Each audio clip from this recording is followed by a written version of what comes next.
The clip you just saw was footage of someone playing Street Fighter 4 against a computer player on the hardest difficulty after just 2 minutes of coaching. This one-sided nature of fighting the AI also goes in the opposite direction. Like no if you press any button up close, he uppercuts it. Look at that! Come on! What am I supposed to do? You cheap! I swear to God, as soon as it sees a button. Super! Super!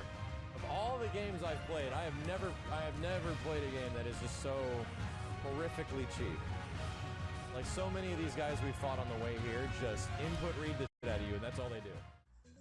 The clip I just showed was of a professional fighting game player fighting against the hardest AI difficulty in SNK vs Capcom Chaos. As you can clearly see, even with as skilled as he is against a human player, the AI is extremely frustrating to deal with because it instantly reacts to anything you do with a perfect counter. However, as we saw earlier, a player who is undoubtedly less skilled was able to completely demolish the AI in a different game using just one move. The reason these wildly different behaviors and outcomes exist in fighting game AI is because most fighting games use a finite state machine for their AI. More specifically, this means that the AI will recognize a player's actions and then execute a predetermined set of actions in accordance with their state machines. Selectable difficulties may change things such as the chance to respond properly, response time, etc., but the end result is always that the computer either has a hard-coded response to an action, which is seen in the second clip I showed, or the designers did not anticipate a strategy and the AI has no valid response, which is seen in the first clip I showed. All of this brings us to the true issue we are discussing today. Fighting game AI does not, in the slightest, replicate what it is like to face an actual human opponent. Look what happens when the player in the first clip tries to face an actual human using the same strategy. Humans are not finite state machines. Humans do not have a hard-coded list of responses to a situation, and trying to fight a human with only AI experience feels like completely starting over. However, there is a solution to this problem. Rather than choosing from a finite list of design time-defined actions, what if fighting game AI instead sampled what real players did, and then replicate what worked for other players and avoided what didn't? After all, this is how real people actually improve at these games, so why not model the AI after it? Well, this is exactly what the Shadow AI system of 2013's Killer Instinct aims to accomplish.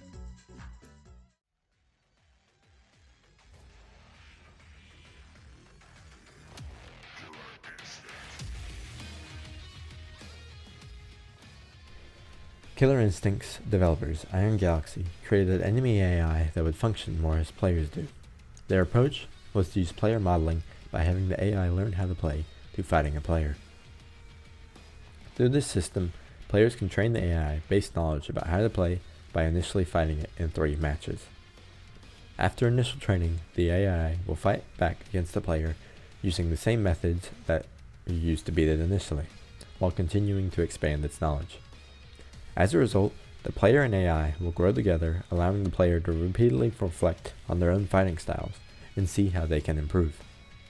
Further, these AIs can be shared online, giving players a wide range of playstyles to fight and train against, while also seeing how well their Shadow does against others. Next, let's take a look on how the Shadow system works. While fighting the player, the AI saves action sequences such as combos and counterattacks and places them in their knowledge base, where each sequence is stored based on 40 variables about the current state of the game, such as player positions, health percentages, and time left in the match. After they have been stored, the AI uses a lookup method known as nearest neighbor to find what actions it should take. To illustrate this, let's say our current knowledge base is the black dots seen on screen, each representing a saved state and action. The method works by comparing the current state of 40 variables, seen in red, to all other states it has recorded. After this, the algorithm will take the state action pair that is most similar to the current and execute that action. The AI also has a chance to choose the second or third most similar state to try and trick the player. What if mid-battle the user finds an exploit in the AI's actions? The AI will notice this as they are fighting, responding by giving actions with repeated bad outcomes lower priority for choosing. This system allows AI to go beyond traditional finite state machine methods that are fixed in what they can do. All of these different outlooks on a match lead to the shadow system being a great practice tool for players of all skill levels. To get good practice, players are no longer required to play in person against their opponents or against finite AI. Now they can simply download the opposing player's shadow and practice against that instead in the comfort of their own environment. One visible limitation is the fact that the shadows will be only as good as the game's best players. But this is actually an advantage because the shadows will piggyback strategies and playstyles off the most winningest players, saving the developers time and energy because they're not required to keep maintaining the shadow's brain. If the shadow system was expanded to more competitive game genres, how skilled would the player base of the future be? They're constantly getting endless amounts of focused practice. What new features would be implemented into the shadow system after moving to new markets? The possibilities are vast for this intelligent agent, and hopefully more companies implement it in the future.